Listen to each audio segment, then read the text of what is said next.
제25장. 시드기야 제9년 10째 달 10일에 바벨론의 왕 느부갓네살이 그의 모든 군대를 거느리고 예루살렘을 치러 올라와서 그 성에 대하여 진을 치고 주위에 토성을 쌓으매 그 성이 시드기야 왕 제11년까지 포위되었더라. 그해 넷째 달 9일에 성중에 기근이 심하여 그 땅 백성의 양식이 떨어졌더라. 그 성벽이 파괴되며 모든 군사가 밤중에 두 성벽 사이 왕의 동산 견문길로 도망하여 갈대아인들이 그 성읍을 에워쌌으므로 그가 아라바 길로 가더니 갈대아 군대가 그 왕을 뒤쫓아가서 여리고 평지에서 그를 따라잡으매 왕의 모든 군대가 그를 떠나 흩어진지라. 그들이 왕을 사로잡아 그를 림나에 있는 바벨론 왕에게로 끌고 가매 그들이 그를 심문하니라. 그들이 시드기야의 아들들을 그의 눈앞에서 죽이고 시드기야의 두 눈을 빼고 놋사슬로 그를 결박하여 바벨론으로 끌고 갔더라. 샬롬. 오늘도 묵상과 기도의 자리로 나오신 귀한 성도님들을 마음 다해 축복합니다. 하나님의 말씀에는 놀라운 힘이 있음을 믿습니다. 지친 영혼을 살리고 새 힘을 주시며 새로운 소망을 허락하시는 그 하나님의 능력이 가득 담겨져 있음을 믿습니다. 오늘도 그 능력을 경험하는 저와 여러분들 되시기를 간절히 축복합니다. 우리가 때로 살다 보면 후회되는 일을 경험할 때가 있습니다. 그때 잘 선택했더라면 지금 이런 아픔은 없었을 텐데, 그때 A가 아니라 B를 선택했어야 하는데, 이런 아쉬움과 미련, 어떤 후회감이 밀려올 때가 있습니다. 돌이키기에는 이미 엎질러진 물이고 다시 돌이킬 수 없을 만큼 시간이 많이 지나버린 때도 있습니다. 여러분이라면 이런 일을 겪을 때 어떻게 행동하시겠습니까?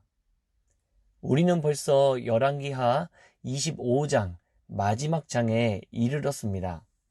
열왕기하 25장은 더 이상 돌이킬 수 없는 심판의 결과가 등장합니다. 오늘 1절 말씀인데요. 시드기야 9년 10월 10일에 바벨론 왕 느부갓네살이 그 모든 군대를 거느리고 예루살렘을 치러 올라와서 진을 치고 사면으로 토성을 쌓으매. 여러분, 지금 무슨 일이 일어났습니까? 바벨론의 왕 느부갓네살이 드디어 남유다를 공격하러 온 것입니다. 예루살렘 사방에 토성을 쌓고 이들이 밖으로 나가거나 외부 출입을 할 수 없도록 꼼짝 묶어 놓았습니다.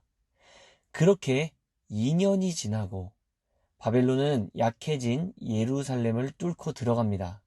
그리고 이들을 정복하고 남유다 왕 시드기야의 눈을 빼어 사슬로 결박하여 바벨론으로 끌고 가죠. 6절 7절입니다.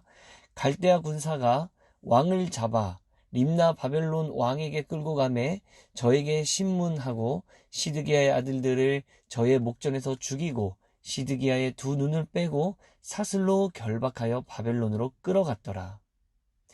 일어나지 않았으면 하는 일들, 더 이상 이제 희망이 보이지 않는 일들이 결국엔 터져버린 것입니다.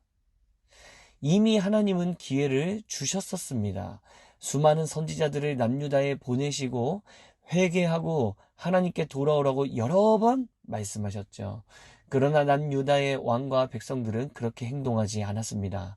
오히려 남유다의 미래가 밝다고 이야기하는 거짓 선지자들의 이야기에 귀를 기울이고 안주하며 살아왔습니다.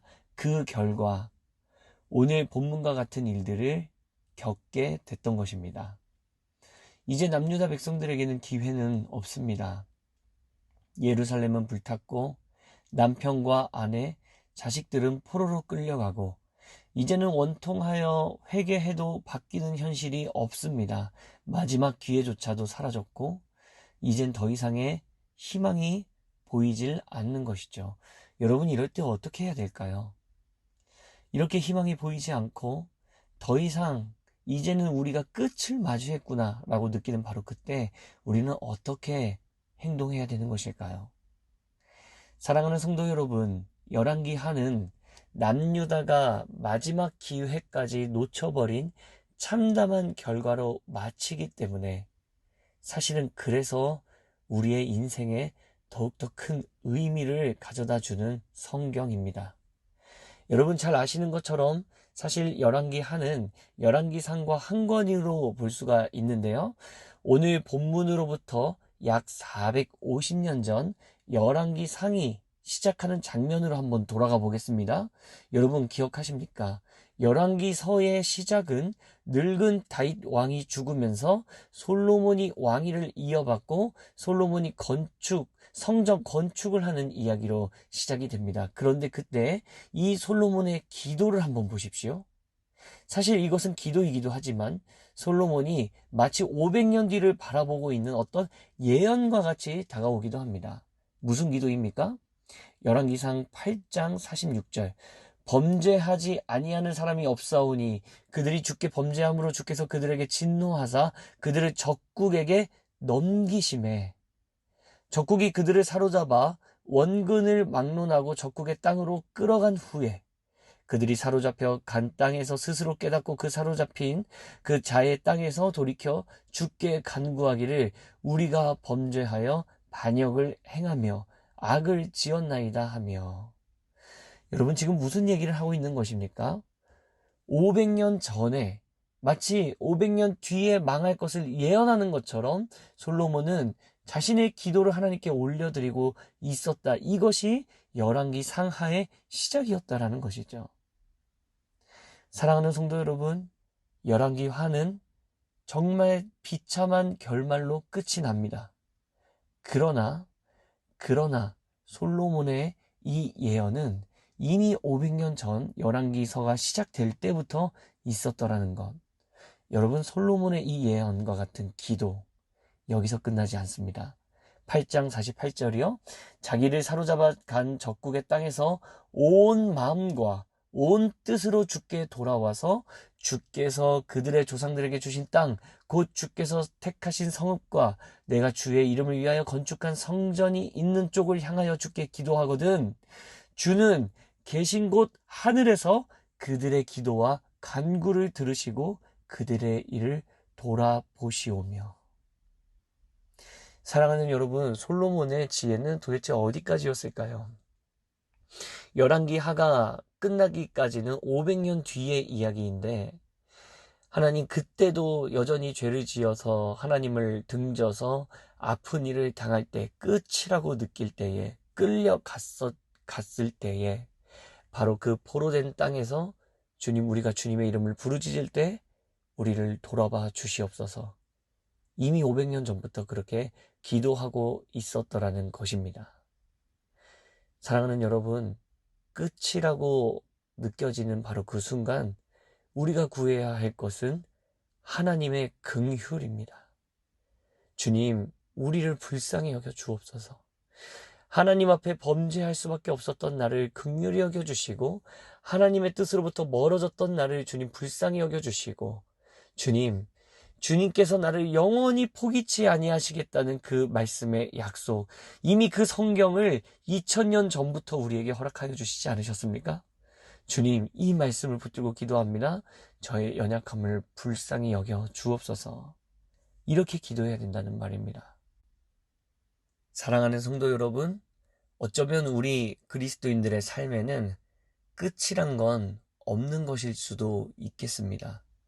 우리는 영원한 삶을 항상 바라보고 있고 우리가 매번 넘어지더라도 긍휼과 사랑으로 나를 다시 한번 일으켜 세우시며 내 안에 회개의 영을 불어넣어 주실 그 하나님을 기대하는 것, 또는 나의 상황 가운데 끝이라고 느껴지는 바로 그 상황 가운데에서 끝없이 나를 붙들고 계시는 그 하나님의 손길을 기억하는 것.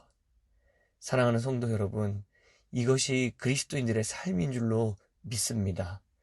우리가 다 포기했다, 모든 것이 끝났다라고 바로 생각하는 그 순간 우리에게 영원한 손길로 다가오시는 그 하나님의 손을, 그 하나님의 약속을, 그 하나님의 말씀을 기억해 가며 오늘 다시 한번 눈을 들어 하나님을 바라보는 저와 여러분들 되시기를 주님의 이름으로 간절히 축복합니다.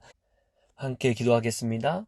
살아계신 하나님, 우리는 살면서 너무나도 많은 실수를 합니다. 좋은 기회를 놓칠 때도 있고, 하나님 앞에 범죄할 때도 많고, 그러다 보면 우리의 영혼이 낙심과 불안을 경험하고 더 이상 희망이 없다고, 나에겐 이제 기회가 없다고 느껴질 때가 참 많이 있습니다.